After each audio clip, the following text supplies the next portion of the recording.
హల్లెలూయా, హల్లెలూయా.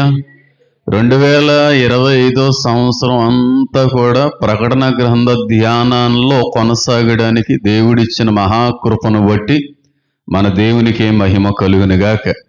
ఇంకొక విషయం ఏంటంటే 2025 మాత్రమే కాదు కానీ 2026లో కూడా ఇదే గ్రంథాన్ని మళ్ళీ మనం విశ్లేషించబోతున్నాం. సంపూర్ణ విశ్లేషణ 2026 లేకపోతే దేవుడు ప్రేరేపిస్తే 2027 కూడా ఇదే విధమైనటువంటి రీతిలో మనం ముందుకు వెళ్ళేటువంటి అవకాశం ఉండొచ్చేమో, నాకైతే తెలియదు. కానీ ఇప్పటి వరకు అయితే మాత్రం దేవుని ప్రేరణ 2026 సంవత్సరం కూడా ప్రకటన గ్రంథంతో పాటుగా మిగిలిన అనేక గ్రంథాలతో పోల్చి కొన్ని విషయాలు మీ అందరితో కూడా పంచుకోవడానికి నేను ఇష్టపడుతున్నాను. అయితే ఇప్పటి వరకు ప్రకటన గ్రంథం మీద చాలా అద్భుతమైనటువంటి ధ్యానాలు చేయడానికి దేవుడు గొప్ప కృప అందించాడు, అందులో సందేహం లేదు. అయితే ఇప్పటి వరకు ప్రకటన గ్రంథంలో ఉన్న విషయాలను తెలుసుకున్నవంతా కూడా ఒక ఎత్తు అయితే, ఈ రోజు నుంచి సుమారుగా 1.5-2 నెలల వరకు కూడా మాట్లాడుకోబోయేటువంటి ఈ అద్భుతమైనటువంటి విషయం మరొక ఎత్తు అంటాను. ఖచ్చితంగా ప్రతి క్రైస్తవుడు కూడా, రక్షణ పొందుకున్న ప్రతి ఒక్కడు కూడా తప్పకుండా తెలుసుకోవలసినటువంటి నిగూఢమైనటువంటి సత్యాలు, అద్భుతమైనటువంటి మర్మాలతో నింపబడినటువంటి ఒక విషయం ప్రకటన గ్రంథంలో కనబడతా ఉంది.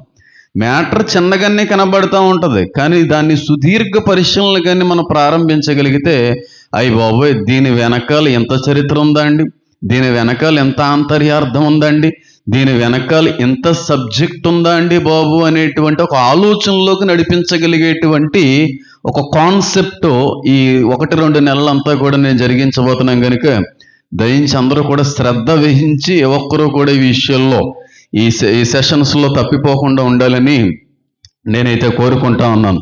గడిచినటువంటి 2026 స్టార్టింగ్ డేస్లో నూతన యెరూషలేము అనేటువంటి ఆ పట్టణం గూర్చినటువంటి కొన్ని అద్భుతమైన విషయాలు మీ అందరితో కూడా నేను పంచుకోవడానికి ప్రయత్నం చేశాను. ఆ 12 పునాదులేంటి, 12 గుమ్మాలేంటి, 12 దూతలేంటి, అసలు ఆ నూతన యెరూషలేము యొక్క కాన్సెప్ట్ ఏ విధంగా ఉండబోతుంది, అది పరలోకంలో ఉండేటువంటి పట్టణమా లేక భూలోకానికి దిగి వచ్చేటువంటి పట్టణమా అనేటువంటి అనేక విషయాలతో పాటుగా మనం ఒంటరులము కాదు, మనతో పాటుగా మరొక జనాంగం కూడా జీవించబోతుంది, మనం రాజులై వాళ్ళని ఏలబోతున్నాం, పరిపాలకులుగా మనం ఉండబోతున్నాము. మనం నూతన యెరూషలేము పట్టణంలో మాత్రమే ఉండం కానీ బయటికి వెళుతుంటాము, లోపలికి వస్తుంటాము. జీవవృక్షమునకు హక్కు గలవారై వారి యొక్క వస్త్రములను ఉదుక్కొని వారు ధన్యులు అనేటువంటి మాట రాయబడింది. కనుక ఈ వృక్షానికి కాపుదల ఉంది, ఈ పట్టణానికి కాపుదల ఉంది, అలాగే ఈ పట్టణంలో ప్రవేశించగలిగే హక్కు కూడా ఎవరికి ఉందంటే, బ్రతుకుండగా ఎవరైతే యేసు క్రీస్తు ప్రభు వారి యొక్క రక్తములో వాళ్ళ జీవితాలను కడుక్కోగలుగుతారో వారికి మాత్రమే ప్రవేశం ఉంది అనేటువంటి విషయాన్ని కూడా మీ అందరితో పంచుకోవడానికి దేవుడు కృప అందించాడు. కాబట్టి మనం అక్కడ ఏ పని పాటు లేని వారుగా ఉండట్లేదు, కానీ దేవుడు మనకి మరొక నూతనమైన బాధ్యతను ఇవ్వబోతున్నాడు. ఆ బాధ్యత యుగ యుగాలు కూడా మనం రాజులుగా కొనసాగబోతా ఉన్నాం, రాజులుగా మనం రాజ్యం చేయబోతా ఉన్నాం. గొప్ప పదవులో ప్రతి క్రైస్తవ విశ్వాసి కూడా పొందుకుంటాడు. అలాంటి అద్భుతమైన పదవులను మనం అనుభవించాలి అంటే బ్రతుకుండగా దేవుని కొరకు అద్భుతమైన రీతిలో బ్రతకగలగాలి. దేవుని కొరకు ఎంతగా అయితే బ్రతుకుతాడో ఆ వ్యక్తికి అంత అద్భుతమైనటువంటి పదవులను కూడా దేవుడు అనుగ్రహిస్తాడు అనేటువంటి విషయాన్ని కూడా నేను గడిచినటువంటి సెషన్లో మాట్లాడేటకు ప్రయత్నం అయితే చేశాను. కాబట్టి నూతన యెరూషలేము బయట కూడా నూతన జనము, నూతన జనాంగము అనేటువంటిది రాబోతుంది. అది మనం కాదు, దేవుడు కొత్త ఆత్మల్ని ఏమన్నా పుట్టిస్తున్నాడా, లేకపోతే మరీ భ్రష్టు పట్టనటువంటి ఆత్మలకు ఏమన్నా అవకాశం ఇస్తున్నాడా, అదంతా నాకు తెలియదు. అది బియాండ్ మై ఇమాజినేషన్ అనేటువంటి విషయం కూడా చెప్పి, నా ఆలోచనలకు కానీ నా తలంపులకు కానీ ఎప్పటికీ కూడా తట్టనటువంటి విషయంగానే మిగిలిపోయింది. కాబట్టి అది ఏ విధంగా ఉండబోతుంది, దేవుడు చేసేటువంటి ఆ కార్యం ఏ విధంగా ఉండబోతుంది, ఆ సృష్టి ఏ విధంగా ఉండబోతుంది, అసలు ఆ అనుభవాలు ఏ విధంగా ఉండబోతున్నాయి అన్నది నాకు తెలిసినంత మాత్రాన్ని నేను పంచుకోగలుగుతున్నాను. కానీ నాకు తెలియని విషయాల జోలికి వెళ్ళకపోవడం మంచిది కనుక, చెప్పకపోవడం కూడా కొన్ని విషయాలు మంచిది కనుక వాటి మీద కూడా నేను పరిశీలన చేయకూడదు అనుకున్నాను. అయితే నూతన యెరూషలేము అనేటువంటి పట్టణం పరలోకంలో కట్టబడింది కానీ పరలోకంలో ఉండేది కాదు. మొట్టమొదటి విషయం ఏంటంటే నూతన యెరూషలేమును కట్టింది ఎవరో? ప్రభు అయిన యేసుక్రీస్తు వారు. ఆయన అన్నటువంటి మాట ఏంటంటే, నేను వెళ్ళి మీ కొరకు నివాసములు సిద్ధపరుస్తాను అన్నాడు. అన్నట్టుగానే మన యొక్క ఆత్మీయ స్థితిని బట్టి, మన సాక్ష్యాన్ని బట్టి, మన పరిశుద్ధతను బట్టి, మన క్రైస్తవ జీవిత విధానాలను బట్టి మనం అక్కడ అంత అద్భుతంగా గృహాలు అనేటువంటివి నిర్మించబడ్డాయి. అయితే అంత తీర్పు అంతా అయిపోయిన తర్వాత ఆ కట్టబడినటువంటి ఆ సంఘము, కట్టబడినటువంటి ఆ పట్టణం అంతా కూడా మళ్ళీ భూలోకానికి వచ్చేస్తుంది. పరలోకంలో ఉండేటువంటిది కాదు. మన శాశ్వత కాలం పరలోకంలో ఉండము. తీర్పు జరిగిన ఎన్ని లక్షల వేల కోట్ల సంవత్సరాల తర్వాత మళ్ళీ మనం అందరం కిందకి దిగొస్తామో నాకు తెలియదు, వెంటనే దిగొచ్చేస్తామో కూడా నాకు తెలియదు. కానీ పరలోకంలో మాత్రం మనం ఉండేది కాదు. వెళ్తాము, తీర్పు జరిగిన తర్వాత మళ్ళీ భూలోకానికి రావలసినటువంటి ఆ పరిస్థితి, అవకాశం ఉందని కొన్ని లేఖన సంబంధమైన ఆధారాలన్నిటితో పాటుగా మీ అందరికీ కూడా రుజువుపరచడానికి ప్రయత్నం చేశాను. ఇక్కడ వరకు అందరికీ అర్థమైంది. అయితే ఈ నూతన యెరూషలేము యొక్క వైఖరి, దాని యొక్క ఆకారము, ఇదంతా మనం చూస్తే గుమ్మాలు, పునాదులు, దోతలు ఇవన్నీ కనబట్టాయి. జీవవృక్షం కూడా కనబడుతుంది. అంతా బాగానే ఉంది. కానీ ఈ నూతన యెరూషలేము అనేటువంటి పట్టణం పునాదుల మీద కొన్ని రత్నాలు పొదగబడ్డాయి, రత్నాలు అలంకరించబడ్డాయి. ఆ రత్నాల గురించి ఈ రోజు వరకు కూడా నాకు తెలిసినంత వరకు ఏదో వాళ్ళకి అనిపించింది, లేకపోతే వాళ్ళు గ్రహించింది, వాళ్ళు నేర్చుకుంది, వాళ్ళకున్న జ్ఞానం కొలదే ఒక్కొక్కరు ఒక్కో రకమైన రీతిలో దాని మీద వివరణ ఇచ్చే ఉండుంటారు. కానీ ఒక మాట మాత్రం చెప్తున్నాను చూడండి, ఈ నూతన యెరూషలేము అనేటువంటి పట్టణం యొక్క పునాదులకి పొదగబడినటువంటి రత్నముల గురించి జీవితంలో ఎప్పుడూ కూడా కని విని ఎరుగునటువంటి విషయాలు దేవుడు మీ అందరితో కూడా మాట్లాడబోతున్నాడని నేనైతే నమ్ముతున్నాను. ఇంతకీ ఎక్కడ రాయబడింది అనేటువంటి విషయాన్ని కానీ పరిశీలన చేస్తే ప్రకటన గ్రంథం 21వ అధ్యాయంలో దాని ప్రస్తావన అంతా కూడా కనబడుతూ ఉంటుంది. ఇక్కడ ఎన్ని రాళ్ళు దాని యొక్క పట్టణపు ప్రాకారములు, దాని పునాదులకి పొదగబడ్డాయి అనే విషయం కానీ పరిశీలించి కొన్ని విషయాలు మీ అందరితో కూడా పంచుకొని ముందుకు వెళ్ళడానికి ప్రయత్నం చేస్తాను. ముందు కాన్సెప్ట్ యొక్క బేస్ చూపిస్తాను, తర్వాత దాని మీద అద్భుతమైన పరిశీలన చేస్తాను. ప్రకటన గ్రంథం 21వ అధ్యాయము, ప్రకటన గ్రంథం 21వ అధ్యాయము 18వ వచనం నుంచి చదువుతున్నాను. జాగ్రత్తగా మీరు గమనించడానికి ప్రయత్నించగలిగితే నిజంగా చెప్తున్నాను చూడండి, ఎంత అద్భుతమైన మార్పు, ఎంత అద్భుతమైన పరిపక్వత మనకు అనుగ్రహించబడుతుందంటే అంత అద్భుతమైన పరిపక్వతలోకి నడిపించబడతాం. జాగ్రత్తగా గమనిందని చూడండి. 21వ ప్రకటన 18వ వచనం, ఆ పట్టణపు ప్రాకారము సూర్యకాంతములతో కట్టబడిన పట్టణము స్వచ్ఛమగు స్ఫటికముతో సమానమైన శుద్ధ సువర్ణముగా ఉన్నది. ఆ పట్టణపు ప్రాకారపు పునాదులు అమూల్యమైన నానావిధ రత్నములతో అలంకరింపబడి ఉండెను. మొదటిది అని చెప్పి లాస్ట్ వరకు కూడా మనం చూస్తే 21వ వచనం దగ్గరికి 20వ వచనం చివరకు వచ్చేస్తే 12వది సుగంధము అనేటువంటి మాట రాయబడింది. అంటే మొత్తం ఎన్ని అమూల్యమైనటువంటి రత్నములతో వాటి యొక్క పునాదులు పొదగబడ్డాయి, అలంకరించబడ్డాయి. ఆఖరిది 12వది అనేటువంటి మాట ఉపయోగించబడింది కనుక 12 రత్నాలు కనబడుతున్నాయి అక్కడ. 12 రత్నాలు 12 పునాదులకి పొదగబడినట్టుగా, అలంకరించబడినట్టుగా మనకు చాలా అద్భుతమైన రీతిలో దేవుడు ఆ చోట రాయడానికి ఇష్టపడ్డాడు. అయితే ఈ రత్నాలు ఎందుకు అక్కడ రాయబడ్డాయి, రత్నం గురించిన దేవుడు ఏం చెప్పాలనుకున్నాడు, ఒక్కొక్క రత్నం వెనకలో ఉన్నటువంటి అద్భుతమైన ఆంతర్య అర్థం ఏంటి, దాని వెనకాల దాగి ఉన్న మర్మం ఏంటి, ఎందుకు 12 రాళ్ళనే రాశాడు అక్కడ, ఎందుకు 12 రాళ్ళనే రాశాడు? 14 రాళ్ళని రాయొచ్చు కదా, 16 రాళ్ళని రాయొచ్చు కదా, 20 రాళ్ళని రాయొచ్చు కదా, 24 రాళ్ళని రాయొచ్చు కదా. అలా రాయలేదు. కానీ చాలా స్పష్టంగా, చాలా పర్టికులర్గా 12 రాళ్ళు అనేటువంటి మాట రాయబడింది. చూడండి అక్కడ 12వది సుగంధము. ఇక్కడ పైన చదివితే నానా విధమైన రత్నములతో అలంకరింపబడి ఉండెను. రాళ్లతో, స్టోన్స్, జెమ్ స్టోన్స్ అనేటువంటి పదం కూడా ఇంగ్లీష్ బైబిల్లో రాయబడింది. ఇంకా మూల భాషల్లోకి వెళ్ళిపోతే ఇంకా అద్భుతమైనటువంటి పరిశీలన చేసినది. అదే చెప్తున్నాను. ఈ 3 వచనాలు, ఈ 3 వచనాలని 2 నెలలు మనం మాట్లాడుకోబోతున్నాం. ఈ 3 వచనాల మీద 2 నెలలు మనం పరిశీలన చేయబోతున్నాం. ఈ 3 వచనాలు 2 నెలలు పడుతుందంటే దానిలో ఉన్నటువంటి ఆ మాధుర్యం ఇంకెంత అద్భుతంగా ఉంటుందో అర్థం చేసుకోండి. 3 వచనాలు ఒక 30 నిమిషాల్లో చెప్పేసేటువంటి పరిస్థితులు చాలా చోట్ల కనబడుతున్నాయి. కానీ 3 వచనాల్ని మనం 2 నెలలు దేవుని సహాయంతో అద్భుతమైనటువంటి పరిశీలన మనం చేయబోతున్నాం కనుక ఎవరో కూడా మిస్ అవ్వడానికి వీల్లేదు. ప్రతి క్రైస్తవుడు తప్పక తెలుసుకోవలసినటువంటి విషయాలు ఇవన్నీ కూడా. ఎన్నండి మొత్తం రాళ్ళు అక్కడ 12 రాళ్ళు కనబడుతున్నాయి. ఎందుకు 14 కాదు, ఎందుకు 16 కాదు? 16 అయితే టోటల్ 7 వస్తుంది కదా, ఇంకా బాగుంటుంది కదా అది. ఎందుకు 24 కాదు? 24 సింహాసనాలు ఉన్నాయి, 12 మంది. ఎంత అద్భుతంగా ఉంది. 24 అని కూడా దేవుడు రాయించడానికి ప్రయత్నం చేయలేదు. కేవలం 12 రాళ్ళు అనేటువంటి మాట మాత్రమే ఎందుకు అక్కడ ఉపయోగించాడు ఆయన. 12 అనేటువంటి ఈ పదం, ఈ వర్డ్ బైబిల్ గ్రంథం అంతట్లో నాకు తెలిసినంత వరకు 143, 144 సార్లు రాయబడింది.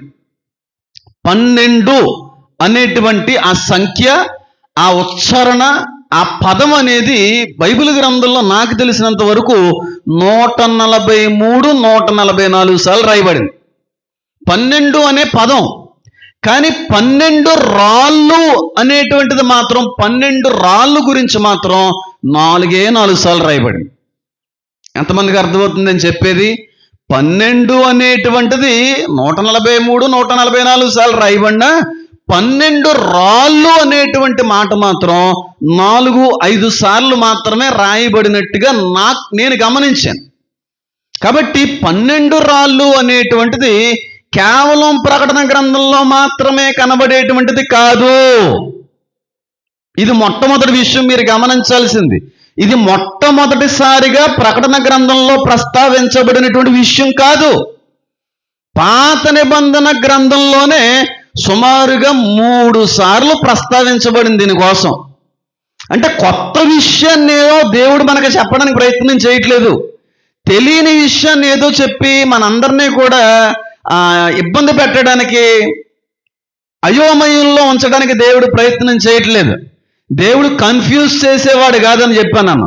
దేవుడు ఎప్పుడూ కూడా క్లియర్ చేసే దేవుడు, జవాబు ఇచ్చే దేవుడు.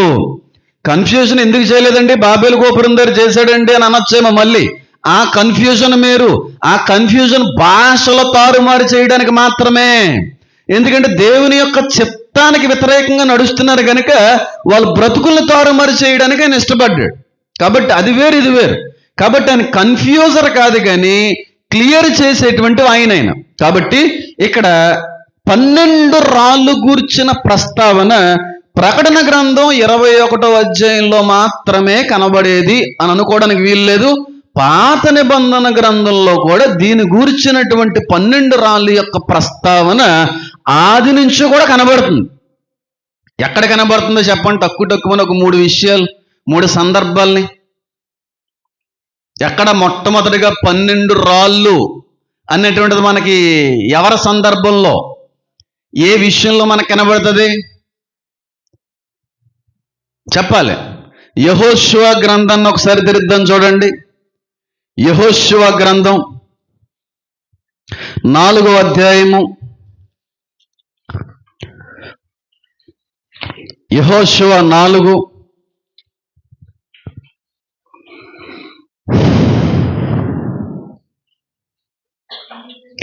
20వ వచనాన్ని కానీ మనం చదివితే అక్కడి 12 రాళ్ళ గురించి మొట్టమొదటిగా ప్రస్తావించబడతారు చూడండి.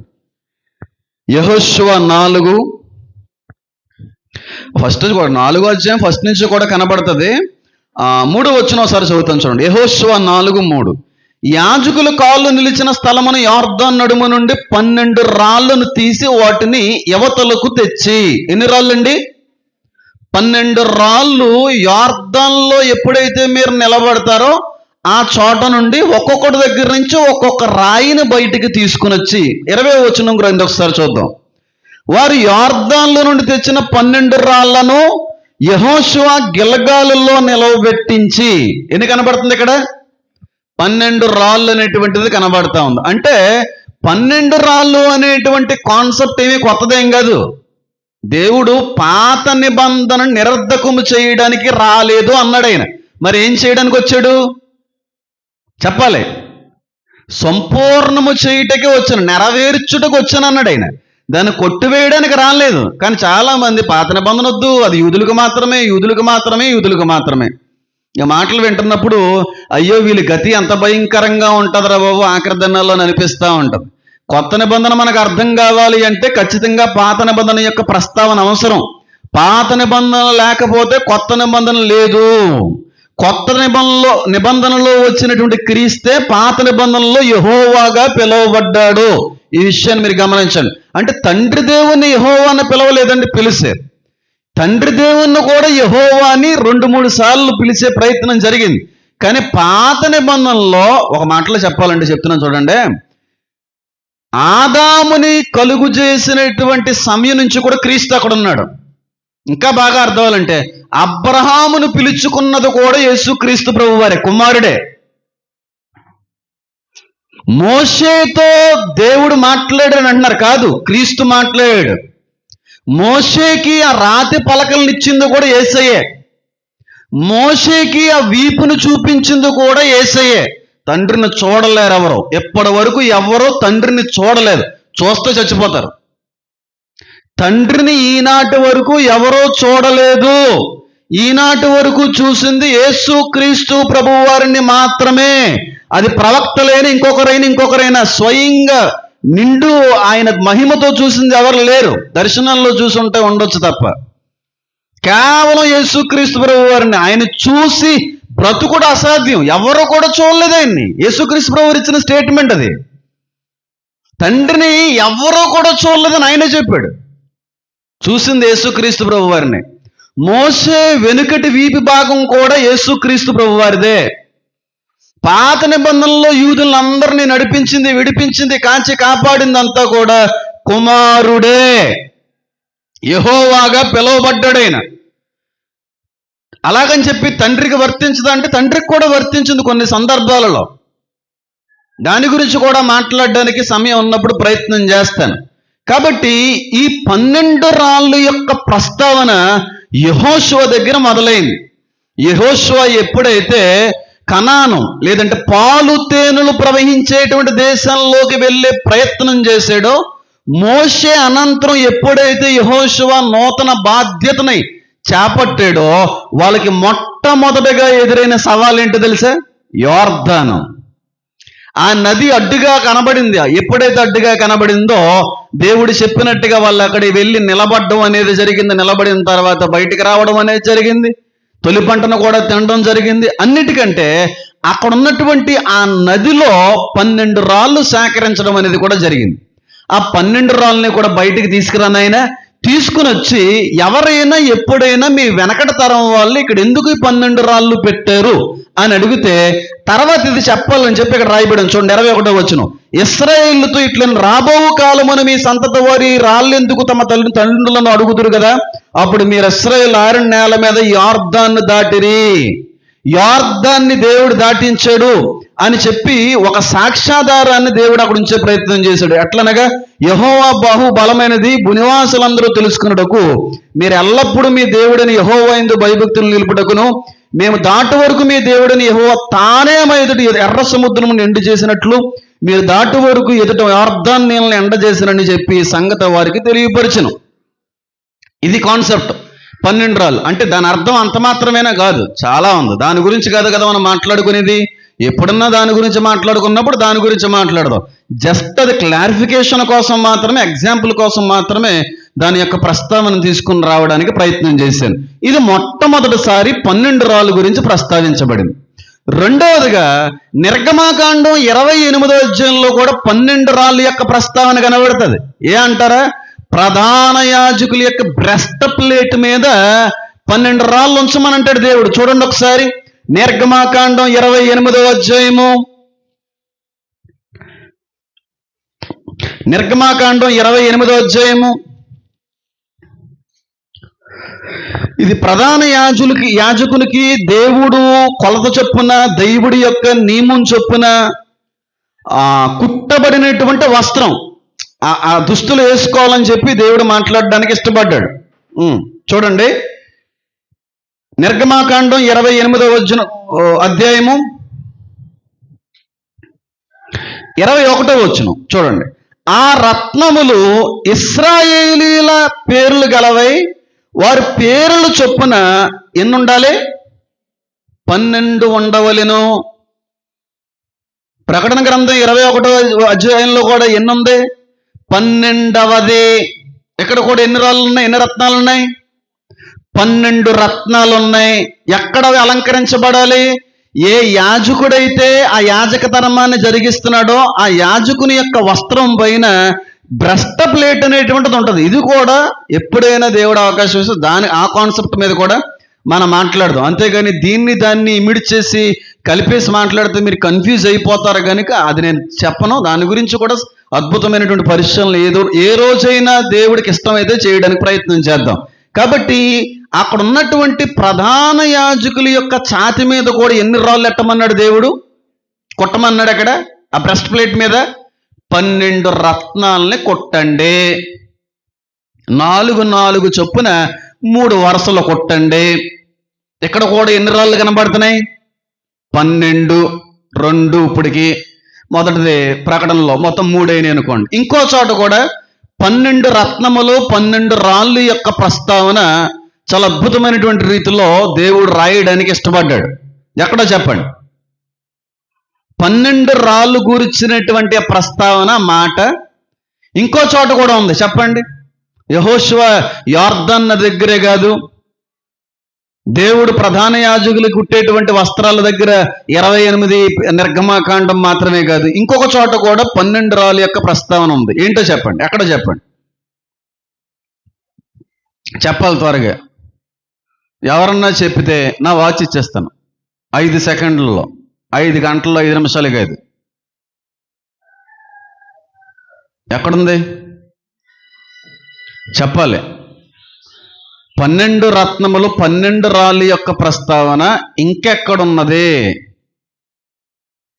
నేను చెప్పానా? 5 సెకండ్లు అయిపోయింది. ఏలియా బయలు ప్రవక్తల్ని నరికేసేటువంటి సమయంలో ఎన్ని రాళ్ళు తీసాడో తెలుసా ఆయన? మొదటి రాజుల గ్రంథం ఒకసారి తీయండి. మొదటి రాజుల గ్రంథం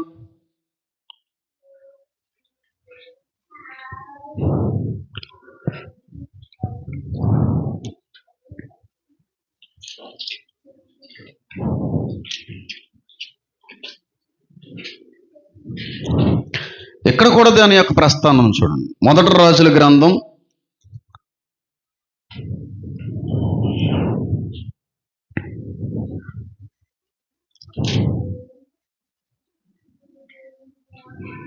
18వ అధ్యాయము.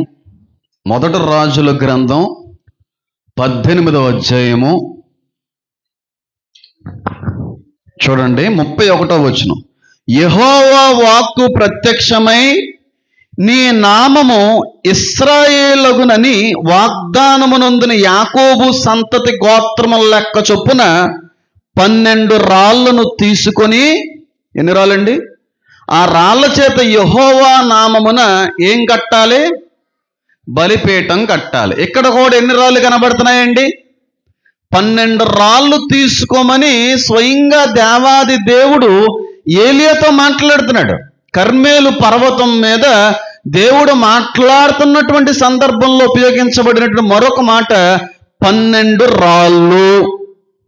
ఎందుకు యెహోషువ దగ్గర 12 రాళ్ళు, నిర్గమాకాండం యాజక దుస్తుల దగ్గర 12 రాళ్ళు, ఏలియా కర్మేలు పర్వతం దగ్గర 12 రాళ్ళు, చివరగా ప్రకటన గ్రంథం నూతన యెరూషలేము దగ్గర కూడా 12 రాళ్ళు, 12 రత్నముల యొక్క పోలిక దేవుడు ఎందుకు ఉపయోగించాడు?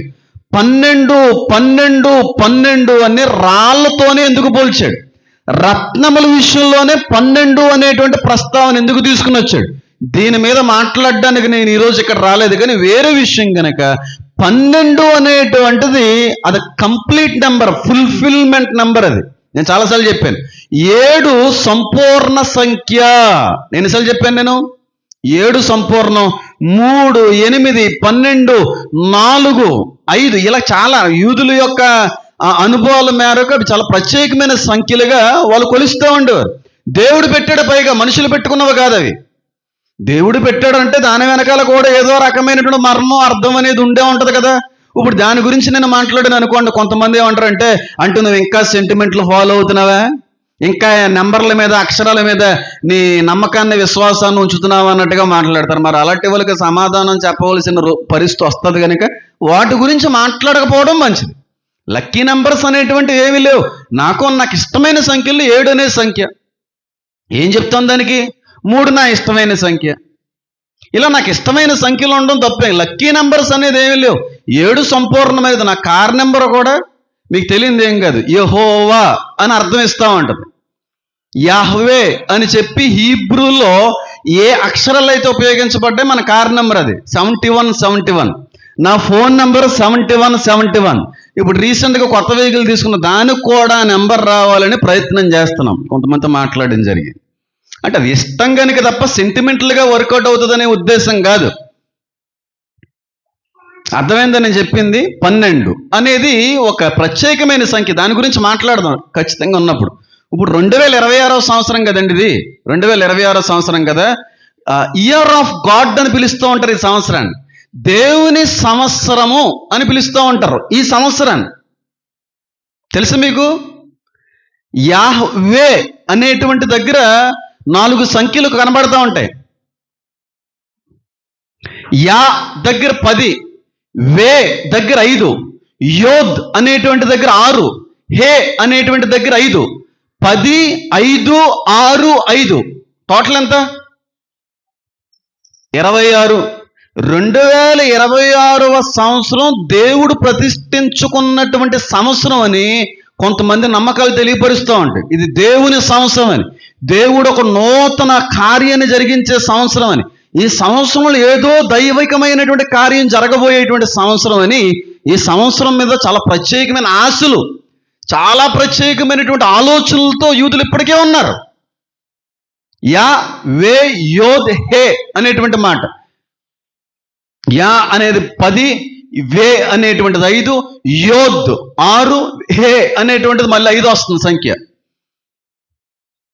12 అనేటువంటిది బేత్ హే. బేత్ అంటే 10. ఇలాగా ఈ 2026 సంవత్సరం మీద ప్రపంచవ్యాప్తం అంతా కూడా కళ్ళు దాని మీద పెట్టి చూస్తుందంటే మీరు నమ్ముతారా? యూదులు మరి ప్రత్యేకంగా 2026 కోసం ఎదురు చూశారు అంటే మీరు నమ్ముతారా?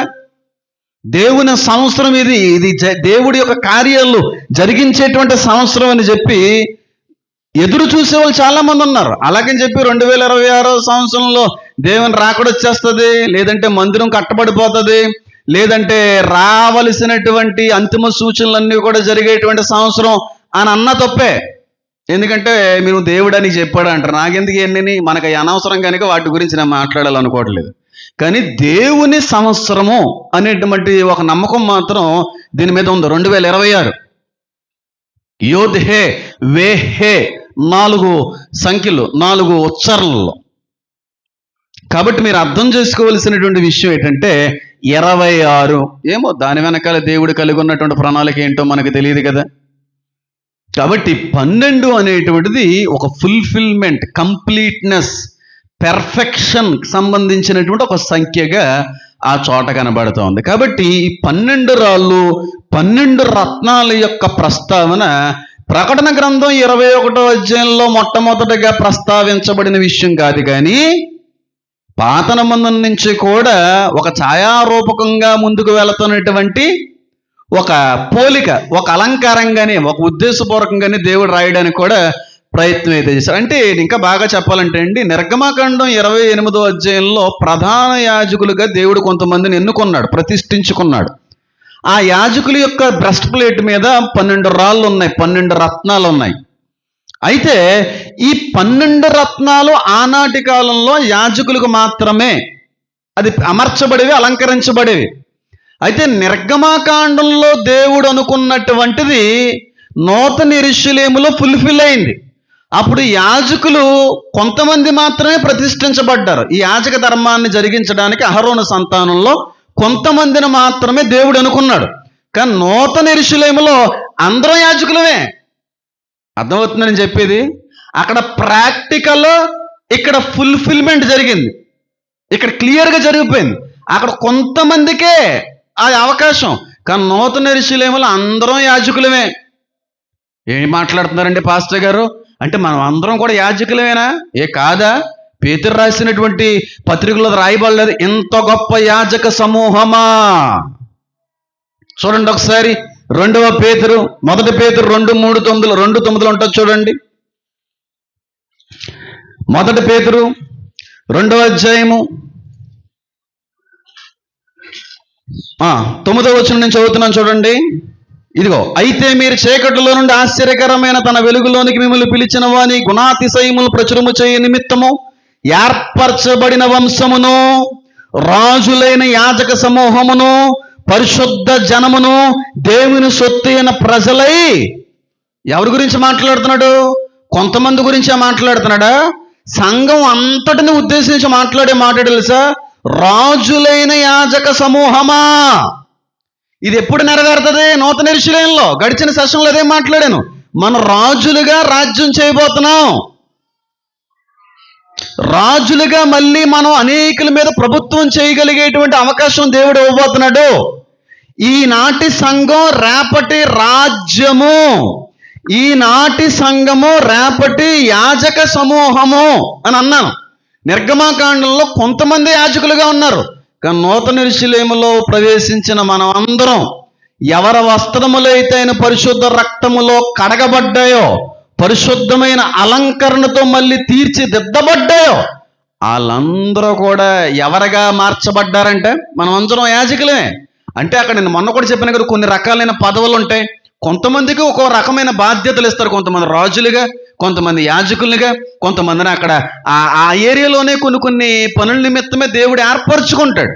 నేను అందుకే అంటున్నానండి, ఈనాటి క్షణికమైన చిన్నపాటి జీవితం కోసం కాదు మీరు ప్రయాసపడాల్సింది. శాశ్వత కాలం ఉండబోయేటువంటి ఆ జీవితం కోసం ఇప్పుడు మనం ప్రయాసపడాలి, ఇప్పుడు మనం కష్టపడాలి. అప్పుడు మనం ఆ గమ్యానికి చేరగలిగి యుగయుగాలు కూడా దేవుడిచ్చిన అద్భుతమైనటువంటి బాధ్యతలో, అద్భుతమైన పదవుల్లో మనం నమ్మకంగా ముందుకు వెళ్ళగలిగితే దేవుడు మరొకసారి ఇంకొక రకమైన అవకాశం దేవుడు అందిస్తాడేమో. అర్థమవుతుందా నేను చెప్పింది లేదా? కాబట్టి రాజులైన యాజకులు, ఇది దీని గురించి కూడా నేను మాట్లాడాలి, కానీ అవసరం లేదు కాబట్టి మాట్లాడలేదు. చూడండి, మీరు చీకటిలో నుండి ఆశ్చర్యకరమైన తన వెలుగులోనికి మిమ్మల్ని పిలిచిన గుణాతిశయములు ప్రచురము చేయ నిమిత్తము ఏర్పరచబడిన వంశము. ఏ వంశం? క్రీస్తు వంశమే ఉన్నాం. వేరే వంశం కూడా ఉందా? వేరే జనాంగం కూడా ఉందా? ఉంది, బయట ఉంటుంది అది. మన యాజక సమూహం, యాజకులే ఉన్నాం. కాబట్టి పాస్టర్ గారులకే 2 తీర్పులు అని అనకండి. పాస్టర్ గారికి 2 తీర్పులే, కానీ మనం కూడా యాజకులు అవుతున్నాం ఒక రోజున. రేపటి కాల యాజకులు మీరు. అంటే ఇప్పుడు ఉన్నప్పుడు మనం ఉండకూడదండి, ఆ ప్రవర్తనతో వెళ్ళకూడదా? ఖచ్చితంగా ఉండొచ్చు. ఎవరు కాదన్నారు? కాబట్టి మనం అందరం కూడా అంత అద్భుతమైనటువంటి భాగ్యమును సంపాదించుకున్న వారమే ఉండబోతున్నాం. కాబట్టి 28 నిర్గమకాండంలో దేవుడి యొక్క ప్రాక్టికల్ థింగ్ ఇక్కడ ఫుల్ఫిల్ అవుతా ఉంది. అక్కడ కొంతమంది యాజకులు, కానీ నూతన యెరూషలేములో అందరూ యాజకులే. ఈ విషయాన్ని మీరు గమనించాలి. కాబట్టి 12 రాళ్ళు 12 రత్నాలు కొత్త విషయం ఏమీ కాదు, పాత విషయమే. అయితే ఇక్కడ ఈ 12 రాళ్ళుని 12 రత్నాలు ఒక్కొక్క పునాదికి ఎందుకు అలంకరించబడింది? దాని ద్వారాగా దేవుడు ఏమీ చెప్పే ప్రయత్నం చేస్తున్నాడు? ఒక్కొక్క రత్నం నుంచి ఒక్కొక్క అద్భుతమైన పాఠాన్ని నేర్చుకోవచ్చు. ఆ పాఠాలు వింటే అసలు అన్నం కూడా తినబుద్ధి అవదు, ఆకలి కూడా వేయదు, దాహం కూడా అనిపించదు. అంతగా మనం తృప్తిపరచబడతాం. ఎందుకంటే నేను తృప్తి పొందిన దేవుని నుంచి సమాచారాన్ని నేను పొందుకున్న తర్వాత, దైవ సంబంధమైనటువంటి ఆ జ్ఞానాన్ని ఆయన కృపను బట్టి నేను పొందుకున్న తర్వాత ఇంకా ఇంకా ఇంకా ఆకలి మీద కూడా దృష్టి లేదు. మనం కూర్చొని అదంతా కూడా పరిశీలిస్తున్నప్పుడు అంత అద్భుతమైనటువంటి విషయాన్ని దేవుడు బోధించాడు. కాబట్టి ఈ విషయాన్ని మీకు బోధిస్తున్నప్పుడు కూడా మీరు ఆత్మలో అత్యంత తృప్తికరమైన రీతిలో ఉండబోతున్నారని నేను నమ్ముతున్నాను. 12 రాళ్ళు ఎందుకు, 12 పుండ్ల అందుకే ఎందుకు అలంకరించాడు, ఈ విషయాలన్నీ కూడా నెక్స్ట్ సెషన్ నుంచి మాట్లాడబోతున్నాను. ఎందుకంటే దీన్ని ఇప్పుడు కలిపేసి చెప్పేసాను అనుకోండి, ఇప్పుడు కాన్సెప్ట్ తేడా వచ్చేస్తుంది. కాన్సెప్ట్ మీకు అర్థమైంది కదా, స్టార్టింగ్ ఇంట్రో మీకు అర్థమైతే తర్వాత ఒక్కొక్క రాయి గురించి మనం మాట్లాడుకుందాం. ఫస్ట్ రాయి ఏంటి, సెకండ్ రాయి ఏంటి, 13వ రాయి ఏంటి, 12వ రాయి ఏంటి, ఎందుకు ఈ వరుస ఎందుకు పెట్టాడు, అసలు ఈ రాళ్ళ గురించి మనకేమి నేర్పించాలనుకుంటున్నాడు దేవుడు, ఈ రాళ్ళ వెనకాల ఉన్నటువంటి ఆంతర్యార్థం ఏమై ఉన్నది, దీని వెనకాల మర్మం ఏంటి, సంఘానికి ఉపయోగపడేటువంటిదా కాదా, ఉపయోగపడనది ఏది దేవుడు బైబిల్లో ఉంచడు. గుర్తుపెట్టుకోండి, ఉపయోగపడనది ఏది బైబిల్లో ఉంచడం. ఇస్కరియోతు యోధా కోసం దేవుడు రాయించవలసిన పని ఉంది, అలాంటి వేస్ట్ ఫీల్ అనుకుంటారు. ఆయన గురించి రాయించకపోతే అలాంటి వాళ్ళుగా మారిపోతారని. సంసోను కోసం రాయించడం వల్ల ఉపయోగం ఏముంది, అలా రాయించకపోతే వాడి వలె దేవుడు కూడా ఒకనొక రోజున నిన్నైనా నన్ను ఎవరైనా వదిలేస్తాడో అనేటువంటి భయంతో బతుకుతామని. కాబట్టి నెగిటివ్ థింగ్స్ ఎందుకు ఉన్నాయని అంటుంటారు చాలామంది బయట. బైబిల్ అన్నప్పుడు, పరిశుద్ధ గ్రంథం అన్నప్పుడు ఇలాంటి ప్రస్తావనలు ఎందుకు రాయబడ్డాయి, ఎందుకు రాశాడంటే అలాంటి పనులు చేసిన వాళ్ళకి వచ్చిన శిక్ష ఎలా ఉంటుందో మనం హెచ్చరికగా ఉండడానికి దేవుడు అక్కడ రాయించాడు. అంతేగాని ఉత్తనే రాయలేదు. కాబట్టి ఈ 12 రాళ్ళు గురించి సుదీర్ఘమైన పరిశీలన నెక్స్ట్ సెషన్ నుంచి మాట్లాడతాను. అయితే దాని కాన్సెప్ట్ మీకు అర్థమైంది. మొట్టమొదటి రాయ ఏ రంగు అనేదాన్ని జస్ట్ టచ్ చేస్తాను. ఎందుకంటే ఆ రాయ నూతన యెరూషలేము పట్టణపు రంగుతో సమానమైంది. కాబట్టి నూతన యెరూషలేము యొక్క రంగు ఎలా ఉంటుందని మనం ఫస్ట్ పరిశీలన చేద్దాం, తర్వాత రాళ్ళు గురించి పరిశీలన చేద్దాం. చూడండి, ప్రకటన గ్రంథం 21వ అధ్యాయం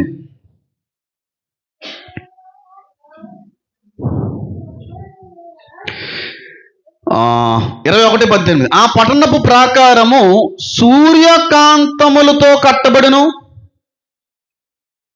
మొదటి పునాది రాయి ఏంటి, సూర్యకాంతపు రాయి. ఈ నూతన యెరూషలేము యొక్క పట్టణపు ప్రాకారం అంతా కూడా ఏ రాయితో కట్టబడింది, మొట్టమొదటి రాయి నూతన యెరూషలేము యొక్క ప్రాకారపు రాయి. ఒకటా కాదా? ప్రాకారం యొక్క రాయి గురించి మాట్లాడతాను, తర్వాత వేరే దాని గురించి మాట్లాడడానికి ప్రయత్నం చేస్తాను నెక్స్ట్ సెషన్ నుంచి. నూతన యెరూషలేము అనేటువంటిది భౌతిక సంబంధమైనటువంటి స్థితిలోకి రాబోతుంది. పరలోకంలోనే ఉంది, కానీ అది జస్ట్ ముట్టుకునేది కాదు, అలా కనబడేది మాత్రమే, మాయమైపోయేది, ఆత్మీయ అర్థం అది అని అనుకోవడానికి వెళ్ళలేదు. భౌతికంగా పట్టణం మళ్ళీ కిందకి రాబోతుంది, ఒక నిర్మాణంగా మళ్ళీ కిందకి రాబోతుంది. ఆ పట్టణంలోనే క్రైస్తవ సంఘం ఉంటుంది, బయట ఉండదు. కొంతమందిని దేవుడు ప్రతిష్ఠించుకున్నాడు, ఎందుకంటే వారి సాక్ష్యాన్ని బట్టి, వాళ్ళ జీవితాలను బట్టి. కొంతమందికి దేవుడు రాజులుగా అవకాశం ఇస్తాడు, వాళ్ళు బయటకు వెళ్తుంటారు, వస్తుంటారు. దేవునికి మహిమని లోపలికి తీసుకుని వచ్చేదనుంది. ఇది కూడా నెక్స్ట్ గడిచిన సెషన్లో నేను మాట్లాడే ప్రయత్నం చేశాను. కాబట్టి రాళ్ళు కంటే ముందుగా మనం ధ్యానించవలసింది, నేర్చుకోవలసిన విషయం ఏంటంటే, ఈ నూతన యెరూషలేము యొక్క పట్టణపు గోళ్ళ గురించి మనం తెలుసుకోవాలి. ఆ గోళ్ళు ఏ రంగుతో పోల్చబడిందంటే సూర్యకాంతముతో. దేంతోనండి? కొంతమంది క్రైస్తవులకి సూర్యకాంతం అని పేర్లు ఉంటాయి, చిన్నప్పుడు ఎక్కువగా వినేవాళ్ళం. ఈ రోజుల్లో అలాంటి పేర్లు ఎవరో కూడా పెట్టించుకోవట్లేదులే. ఒకవేళ పెడదామనేటువంటి ప్రేరేపణ దేవుడు ఆ పాస్టర్ గారికి, మీ అమ్మాయికి సూర్యకాంతం అని పెట్టు, దేవుడు ప్రేరేపిస్తానంటే, పాస్టర్ గారండి పేరు మార్చండి, ఈ టైంలో ఈ జనరేషన్లో ఆ పేర్లు సెట్ అవ్వేమో అండి అంటూ ఉంటారు. కానీ దాని అర్థం ఏంటో తెలుసా? అది ఎంత దీవెనకరమైనటువంటి నామమో తెలుసా? సూర్యకాంతం అనేటువంటిది ఆ మాట ఎక్కడ ప్రస్తావించబడింది తెలుసా? నూతన యెరూషలేము యొక్క ఆ నిర్మాణంలో ఉపయోగించబడిన రంగు అది. ఈ మిగతా రంగులు ఎందుకు రాయబడలేదు? దాని గురించి మాట్లాడదు. చూడండి, ఆ పట్టణపు ప్రాకారము సూర్యకాంతములతో కట్టబడిను. పట్టణము స్వచ్ఛమగు స్ఫటికముతో సమానమైన శుద్ధ సువర్ణముగా ఉన్నది. పట్టణం ఏ రంగులో ఉందండి? ప్యూర్ గోల్డ్, క్రిస్టల్ గోల్డ్ అని ఉంటుంది ఇంగ్లీష్లో. స్పష్టమైన, చూడండి, ఆ పట్టణ ప్రాకారం సూర్యకాంతములతో కట్టబడిను. ఇది రాళ్ళు గురించి ప్రస్తావించినప్పుడు మాట్లాడతాను. కానీ పట్టణము స్వచ్ఛమగు స్ఫటికముతో సమానమైన శుద్ధ సువర్ణముగా ఉన్నది. ఆ పట్టణపు ప్రాకార పునాదులు అమూల్యమైన రాణావిరద్రముల రత్నములతో అలంకరింపబడి ఉండను. ఇంగ్లీష్ బైబిల్లో కానీ చూస్తే ప్యూర్ గోల్డ్, క్రిస్టల్ గోల్డ్ అనేటువంటి మాట ఉపయోగించబడింది. అంటే పట్టణం ఏ రంగులో ఉండబోతుందంట? గోల్డ్. కానీ మనం చిన్నప్పటి నుంచి ప్రసంగంలో ఏమని విన్నామని తెలుసా? పరలోకంలో ఏ రోడ్లు ఉంటాయండి? బంగారు రోడ్లు ఉంటాయండి. బైబిల్లో ఒక్క చాటు చూపించండి, పరలోకంలో బంగారం ఉన్నట్టుగా ఒక్క రెఫరెన్స్ చూపించండి. పరలోకంలో బంగారం ఉన్నట్టుగా ఒక్క రెఫరెన్స్ చూపించండి బైబిల్ అంతట్లో. నేను తెలుగులోనే మాట్లాడుతున్నాను. ఈ ప్రసంగాలు ఎప్పుడు మీరు వినలేదా? పరలోకపు రోడ్లన్నీ బంగారాలతో ఉంటాయని, శుద్ధ సువర్ణముతో తయారు చేయబడినటువంటి లోకమని, బంగారం వలె మెరిసిపోతూ ఉంటుందని పరలోకం చాలా బోధల్లో మనం వినే ఉంటాం కదా. అంటే బంగారం ఉందంటే అక్కడ అంటే దానికి అంత హైగ్రేడ్ ఇస్తున్నారన్నమాట. నాకు తెలిసి బంగారాలకు మించిన బంగారం కదా దేవుడు. బంగారం కంటే కూడా ఉన్నతుడు కదా దేవుడు. మరి అంత ఉన్నతమైనటువంటి దేవుడు ఉండేటువంటి నివాస స్థలాల్లో బంగారానికి అసలు ప్రాముఖ్యత ఉండదు కదా, బంగారానికి లెక్కే ఉండదు కదా. అయినా పరలోకంలో ఏమన్నా బంగారం ఏమైనా నిర్మించబడిందా, సృజించబడిందా? పరలోకంలో బంగారం అనేది పరలోకానికి సంబంధించిందా? మరి ఎందుకు ఈ బాధ ఎక్కడి నుంచి వచ్చిందో నాకు తెలియదు. నేను చాలాసార్లు విన్నాను. నేను బహుశా మీరు కూడా వినే ఉండుంటారు. పరలోకపు వీధులన్నీ బంగారు వీధులతో కట్టబడతాయి, పరలోకం అంతా కూడా శుద్ధ సువర్ణము వలె వెలిగిపోతూ ఉంటుంది అని చెప్పి. బైబిల్ అంతట్లో ఎక్కడైనా పరలోకంలో బంగారం ఉన్నట్టుగా చూపించగలరా? బంగారం యొక్క ప్రస్తావన పరలోకం గురించి రాయబడినటువంటి రెఫరెన్స్ ఏంటంటే చూపించండి నాకు. ఎక్కడ లేదు. ఎక్కడన్నా ప్రస్తావించబడితే ఈ శుద్ధ సువర్ణము అనేటువంటి మాట, సువర్ణ వీధులు అనే మాట ఈ నూతన యెరూషలేము అనేటువంటిదే. నూతన యెరూషలేము వేరు, పరలోకం వేరు. పరలోకం దేవుడు ఉండేటువంటి స్థలము. దేవుడు వారితో నివసిస్తాడనే మాట కూడా ఉంది. నూతన యెరూషలేములో ఉంటాడని చెప్పి వారితో కాపురము చేస్తాడని ఉంది. అంటే భార్య భర్తల యొక్క కాపురం కాదు అది. ఆ సహవాసం గురించి అక్కడ ఆ మాట రాయబడింది అంతే. కానీ తెలియకో తెలియదు కానీ ఈ బంగారు వీధులు అంతా కూడా పరలోకానికి పోల్చి, పరలోకాన్ని ఉద్దేశించి బోధించేటువంటి బోధలు చాలానే నేను చూశాను. పరలోకానికి బంగారానికి సంబంధం లేదు. పరలోకంలో బంగారం లేదు. కేవలం ఈ బంగారు వీధులు అనేది, బంగారు నివాసాలు అనేటువంటివి నూతన యెరూషలేము పట్టణాన్ని గురించి మాత్రమే రాయబడ్డాయి. మరి యెషయా గ్రంథం 60వ అధ్యాయంలో ఉంది కదండి అని అంటే అది కూడా నూతన యెరూషలేము గురించే. అక్కడ ఏం పరలోకం గురించి ఏమి రాయబడలేదు. కాబట్టి మీరు ఒకసారి చూడండి, అది నిజమా కాదే మీకే అర్థం అవుద్ది. కేవలం బంగారు వీధులు అనేది నూతన యెరూషలేము పట్టణం గురించి ప్రస్తావించబడిన మాట. యెషయా గ్రంథం ఒకసారి తీద్దాం చూడండి. యెషయా గ్రంథం 60వ అధ్యాయము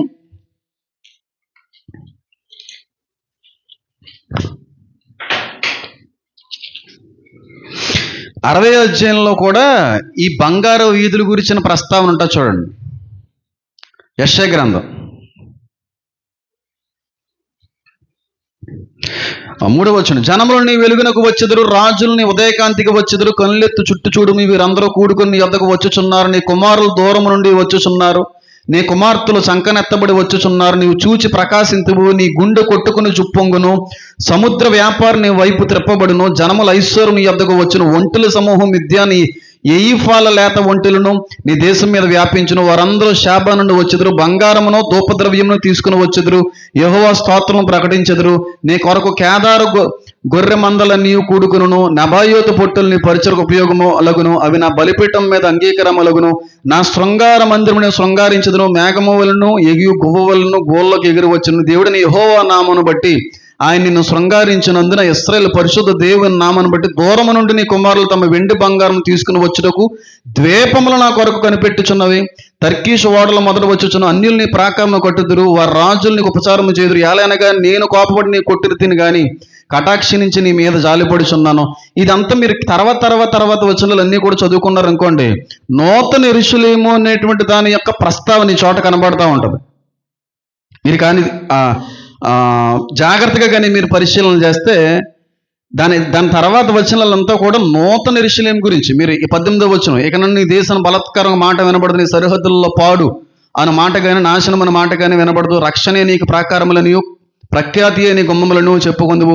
ఇక మీదట పగలుడు సూర్యుని ప్రకాశమును నీకు వెలుగుగా ఉండదు. ఏముండదు? సూర్యునితో ఇక పని లేదు, దేవుడే వారి మీద ప్రకాశించును. ప్రకటన గ్రంథంలో ఉందా? దేని గురించి? నూతన యెరూషలేము ప్రస్తావనది.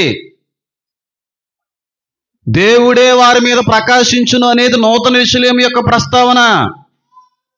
పరలోకంలో మళ్ళీ ప్రకాశం ఏంటి నాకు తెలియగలుగుతాను. చూడండి, నీకు వెలుగిచ్చుడికే చంద్రుడికను ప్రకాశింపుడు, యెహోవా నీకు నిత్యమైన వెలుగును, నీ దేవుడు నీకు భూషణముగా ఉండును, నీ సూర్యుడికను అస్తమింపుడు, నీ చంద్రుడికి క్షీణింపుడు, యెహోవా నీకు నిత్యమైన వెలుగుగా ఉండును, దిక్కుదనములు సమాప్తులగును. ఇదంతా కూడా పరలోకానికి సంబంధించో లేకపోతే వేరే వాటి గురించి మాట్లాడుతూ ఉంటారు. కానీ ఈ సూర్యుడు మీ మీద అవసరం లేదు, దేవుడే ప్రకాశించిన అనే మాట నూతన యెరూషలేము గురించి మాట. కానీ చాలామంది ఏమనుకుంటా ఉంటారంటే బంగారు వీధులు అనేటువంటివి ఎక్కడుండి? పరలోకంలో ఉంటాయండి, పరలోకానికి సంబంధించినయండి అని అంటూ ఉంటారు. కానీ ఎట్టి పరిస్థితుల్లో కూడా అది కానే కాదు. నూతన యెరూషలేము వీధుల్లో, నూతన యెరూషలేము పట్టణము శుద్ధ సువర్ణముతో పోల్చబడింది అన్నంత మాత్రం అక్కడ బంగారం ఉంటుందని కాదు, అంత శ్రేష్టముగా ఉంటుంది అని అర్థం అవ్వడానికి చెప్తున్నాడు దేవుడు అక్కడ. అంతేగాని బంగారంతో పనే ఉందండి. బంగారం మించిన దేవుడు అక్కడ ఉంటే జీవవృక్షం గొప్పదా, బంగారం గొప్పదా? దీనికి మీరు ఆన్సర్ చెప్తే నేను చెప్పాలనుకున్నది మీకు అర్థమైపోద్ది. జీవవృక్షం గొప్పదా, బంగారం గొప్పదా? చెప్పండి. బంగారం భూమిలో దొరికేటువంటి ఒక ఖనిజం, అది ఒక మెటల్. అది జీవవృక్షం గొప్పదా, బంగారం గొప్పదా అంటే జీవవృక్షం అన్నారు. జీవవృక్షం గొప్పదా, జీవము గల దేవుడు గొప్పోడా? మరి బంగారంకేనే దేవుడికి పోలికేటండి. అక్కడ దేవాది దేవుడు ఉన్నటువంటి ఆ పరిస్థితుల్లో, ఆ లోకంలో బంగారానికి విలువ ఎక్కడ ఉంటుందండి? శుద్ధ సువర్ణమైన బంగారం అంటే శ్రేష్టమైనటువంటి దానికి ఉపయోగిస్తున్నాడు అక్కడ. అంత శ్రేష్టంగా ఉంటుంది ఆ లోకం. అంత దగదగా మెరుగుచున్నటువంటి సూర్యకాంతము వంటి వెలుగు ప్రకాశిస్తుంటుంది నూతన యెరూషలేములో అని అర్థం. కానీ బంగారం అక్కడ ఉంటాయి, బంగారు గనులు ఉంటాయి, మనం తవ్వుకోవచ్చు అని కదా అని అర్థం. కొంతమంది అనుకుంటా ఉంటారు పరలోకం వెళ్ళిన తర్వాత బోల్డ్ అంత బంగారం అండి బాబు, ఇక్కడ బంగారం ఎందుకంటే అక్కడ కావలసినంత బంగారం వేసుకోవచ్చు. అంత సీన్ లేదండి. బంగారం అంటే లిటరల్గా బంగారం ఉంటుందని కాదు, కానీ శ్రేష్టమైనటువంటి దానికి పోల్చబడినటువంటి ఒక పదార్థం అంతే. ఎందుకు పోల్చబడింది? వెండితో పోల్చవచ్చు కదా, మిగిలిన చాలా రకాలైనటువంటి మెటల్స్ ఉన్నాయి, చాలా రకాలైనటువంటి పదార్థాలను వాటితో పోల్చవచ్చు కదా. ఎందుకు శుద్ధ సువర్ణముతో పోల్చాడు? చూడండి, పట్టణము స్వచ్ఛమగు స్ఫటికముతో, స్వచ్ఛమగు స్ఫటికము. స్ఫటికం అంటే పటికి, స్ఫటికం అంటే తెలుసు కదా, క్రిస్టల్. ఎలా ఉంటుంది? ఏ రంగులో ఉంటుంది అది? క్రిస్టల్ అనేది తెలుగులో నాకు తెలియదు ఆ పదం. క్రిస్టల్ ఏమంటారు నాన్న? స్ఫటికే కదా అంటారు. స్ఫటిక, పటిక కూడా కాదు, స్ఫటిక.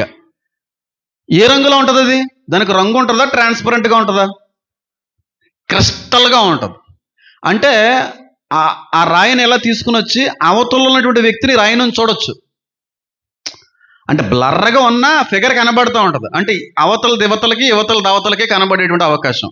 ఇంత క్రిస్టల్ క్లియర్గా ఉంటుంది ఆయన ఉండేటువంటి లోకం. ఇంకా అక్కడ మచ్చ కానీ డాగు కానీ ఏమి ఉండదని మాట్లాడతాడు వేరే లేఖనాల్లో. అలాగే మనం తీసుకోవాలంటే కాదు. చెప్తాను చూడండి. స్వచ్ఛమగు స్ఫటికముతో సమానమైన శుద్ధ సువర్ణముగా ఉన్నది. స్ఫటికం అనేటువంటిది మనం ఆలోచిస్తే క్రిస్టల్ ట్రాన్స్పరెంట్ కలర్లో ఉంటుంది. అంటే ఈ పోడియం ఉందో చూడండి, ఈ పోడియం క్రిస్టల్ కలర్, అది ట్రాన్స్పరెంట్ కలర్. ఈ పోడియము ఇదే క్రిస్టల్ థింగ్ బంగారం అయితే ఎలా ఉంటుంది? అందుకే నేను ముందుకు వచ్చేటప్పుడే నేను ఒక ఆలోచనతో వచ్చాను. అయితే నేను అంత ప్లాన్ చేసుకోలేదు. అంటే ఇంకా బాగా ఆ క్రిస్టల్ బాల్ వెతికేవాడిని. నా దగ్గర ఉండేది క్రిస్టల్ బాల్ అనేది, క్రిస్టల్ క్యూబ్ అనేది కూడా నా దగ్గర ఉండేది. కానీ నాకు ఇక్కడికి వచ్చేటప్పుడు ఐడియా తట్టింది కనుక దాన్ని నేను సేకరించలేకపోయాను, వెతకలేకపోయాను. వెతికితే దొరుకుతున్నది. ఈ గ్లాస్ ఉందో చూడండి, ఈ గ్లాస్ ఇది క్రిస్టల్. క్రిస్టల్ అంటే ట్రాన్స్పరెంట్. యువతల దవతలకి అవతల దేవతలకి కనబడుతుందా లేదా? ఇంత ట్రాన్స్పరెంట్గా ఉంటుంది నూతన యెరూషలేము అనేటువంటి లోకం. ఈ ట్రాన్స్పరెంట్ గ్లాసు ఏ రంగులో ఉంది? వైట్ అనకూడదు దీన్ని. ట్రాన్స్పరెంట్ అంటే తెలుగులో అయితే అక్కడ ఏమన్నా పచ్చమగు స్ఫటికము, స్ఫటికపు రంగు, క్రిస్టల్ ఇది. ఈ గ్లాసు ఇదే మెటీరియల్, ఇదే క్రిస్టల్ గ్లాసు బంగారం అయితే దీని నుంచి ఉత్పత్తి అయ్యే వెలుగు ఎలా ఉంటుంది మీరు ఊహించుకోండి. ఇంకా బాగా అర్థం కూడా చెప్తాను చూడండి.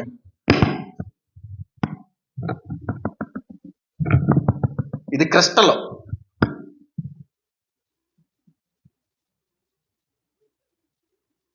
దీని వెలుగు ఎలా ఉంది? ఎంత ఎక్కువ వెలుగు కనబడుతుంది, ఎంత ఎక్కువగా అది ప్రకాశిస్తుంది. మామూలుగా కాదు. ఈ పట్టణంలో ఉండేది వాడెవడో? ఆయన మహిమతో ఇవి ప్రకాశిస్తాయి, ఆ వీధులు ప్రకాశిస్తాయి. ఈ క్రిస్టల్ ప్లేస్లో, ఈ ట్రాన్స్పరెంట్ కలర్ ప్లేస్లో మీరు బంగారం ఊహించుకోండి.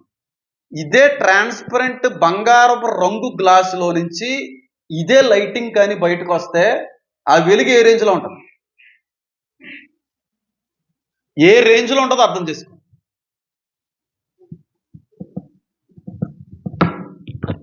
సేమ్ అదే విధంగా ఉండబోతుంది నూతన యెరూషలేము. అంత వెలుగు, బంగారము వంటి తేజస్సుతో ఆ పట్టణం అంతా కూడా ప్రకాశిస్తూ ఉంటుంది, క్రిస్టల్ క్లియర్గా.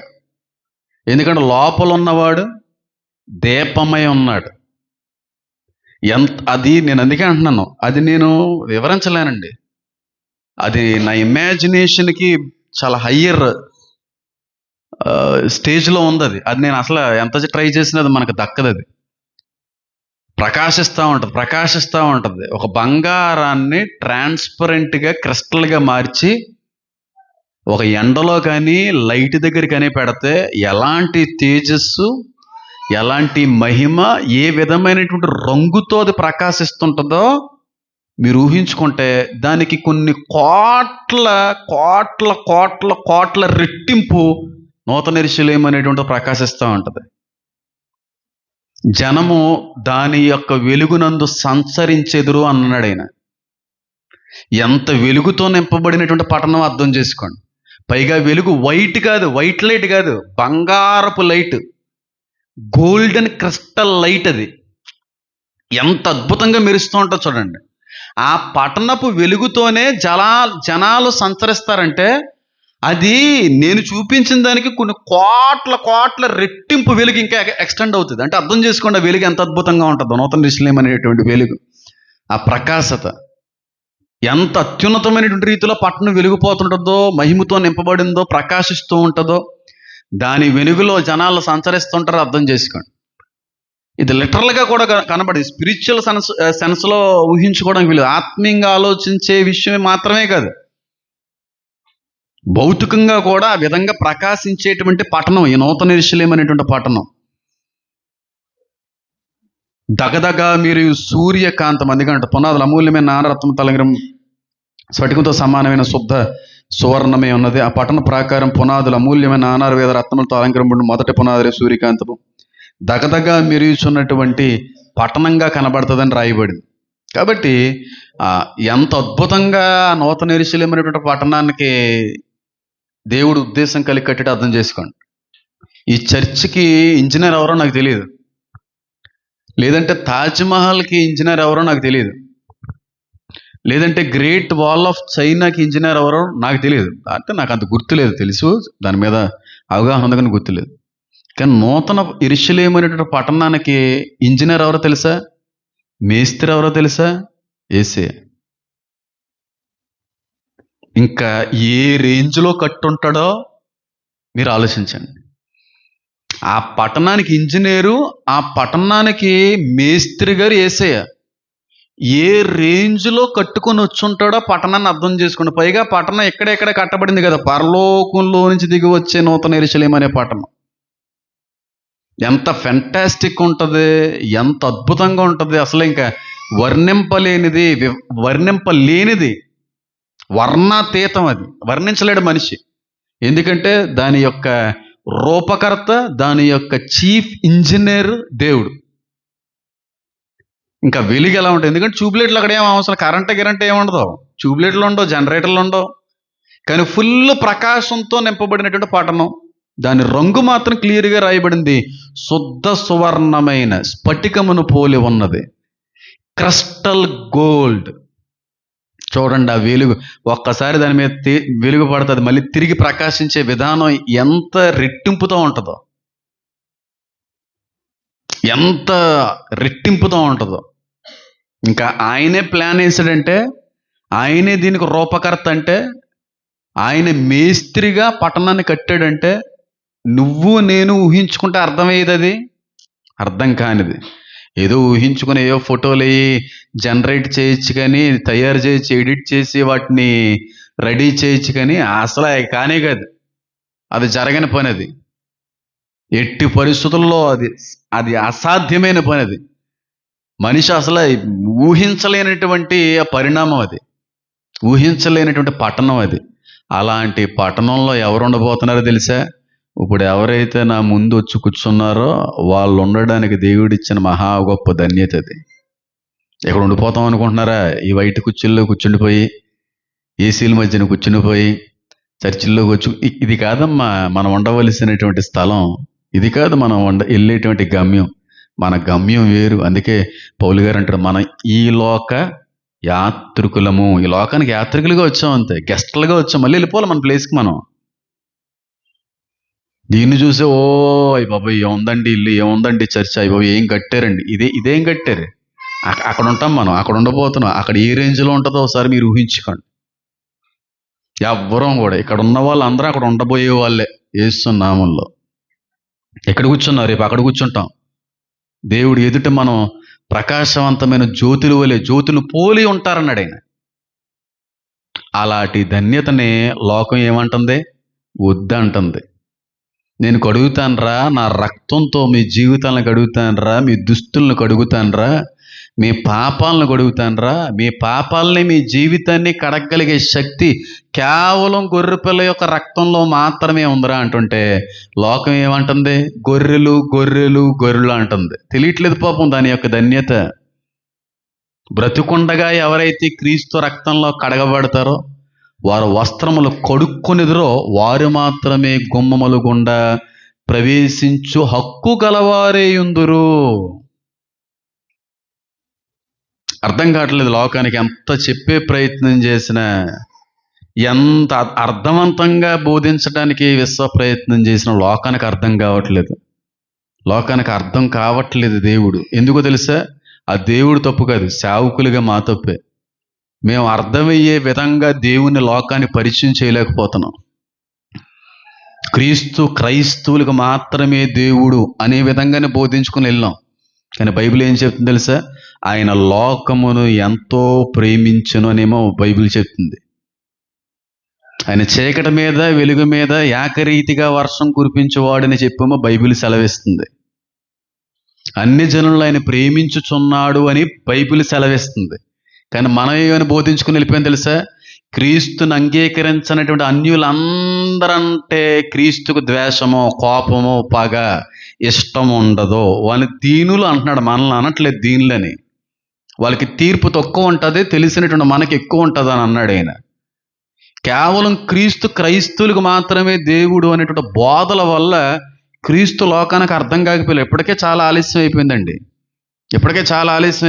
ఇది చాలా కాలం క్రిందట, కానీ అది మనం అనడానికి కూడా వీల్లేదు. ఎందుకంటే దానికి కూడా దేవుడి చిత్తంతో సంబంధమే ఉన్నది. అది అపార్థం చేసుకున్న క్రీస్తు అపార్థం అవ్వడానికి లోకంలో గల ముఖ్య కారణం ఎవరో తెలుసా? వాక్యాన్ని అర్థం చేసుకోలేకపోయిన సేవకులే కొంతమంది, అందరూ కూడా కాదు.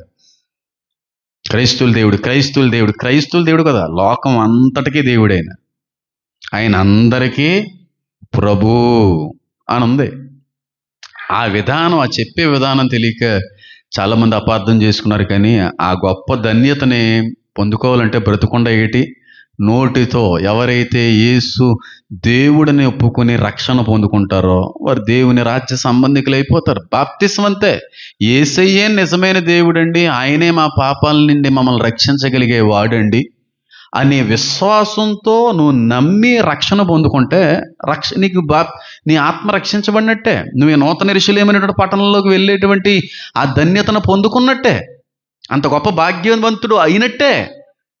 చిన్న దగ్గర పొరబడి చిన్న విషయం దగ్గర ఆలోచిస్తూ ఇంత గొప్ప భాగ్యాన్ని ఏం చేస్తున్నారు?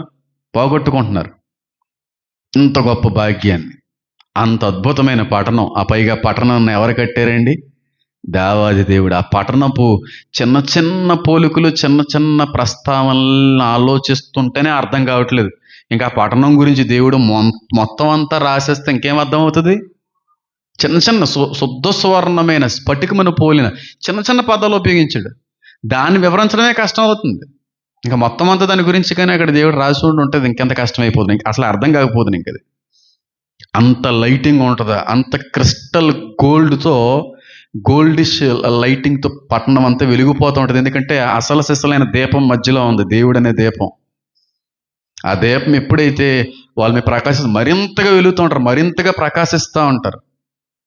ప్రకాశించాడు యేసుక్రీస్తు ప్రభువారు పునరుద్ధానుడు అయిన తర్వాత. తెల్లటి వస్త్రాలతో ప్రకాశించాడా? ప్రకాశించలేదా? చెప్పండి అమ్మా. ప్రకాశించాడా? ఏలియా దగ్గరికి ఏ రథాలు వచ్చినాయి? అగ్ని రథాలు వచ్చినాయి. ఇంకెలా మనం చూసుకుంటూ వెళ్ళిపోయాం అనుకోండి, ఆ లోకంలో ఉండేటువంటి వాళ్ళందరూ కూడా మహిమతో నింపబడిన వారిగా ఉన్నారు కనుక ప్రకాశిస్తూ ఉంటాయి. ఆ బాడీస్ అన్నీ కూడా ఎమిట్ అవుతూ ఉంటాయి, లైట్ అంతా కూడా. అంత అద్భుతమైనటువంటి ఆ జీవితాన్ని కాదనుకుంటున్నారు చాలామంది. ఇది నూతన యెరూషలేములో మాత్రమే పోలిక చొప్పున ఉపయోగించబడినటువంటి మాట బంగారం పరలోకానికి సంబంధించింది కాదు, నూతన యెరూషలేముకి సంబంధించింది. దీన్ని పట్టుకొని పరలోకంలో బంగారు వీధులు ఉంటాయనేది పెద్ద అవాస్తవం. ఆ విధంగా వెళ్ళడం కూడా మంచిది కాదు. కాబట్టి సూర్యకాంతమ రాయితో మనం మొదలుపెట్టాం. నెక్స్ట్ సెషన్ నుండి మొట్టమొదటి రాయి అయిన సూర్యకాంతంతో మొదలుపెట్టి చివరి రాయి వరకు కూడా అద్భుతమైన పరిశీలన చేస్తాం. ప్రతి ఒక్క రాయ ఒక్కొక్క రకమైన పాఠం. క్రైస్తవులకు ఖచ్చితంగా తప్పకుండా తెలుసుకోవలసినటువంటి విషయాలు. కాబట్టి ప్రార్థించండి. కళ్ళు మూసుకుందాం, చిన్న ప్రార్థన మనం అందరం కూడా చేసుకుందాం.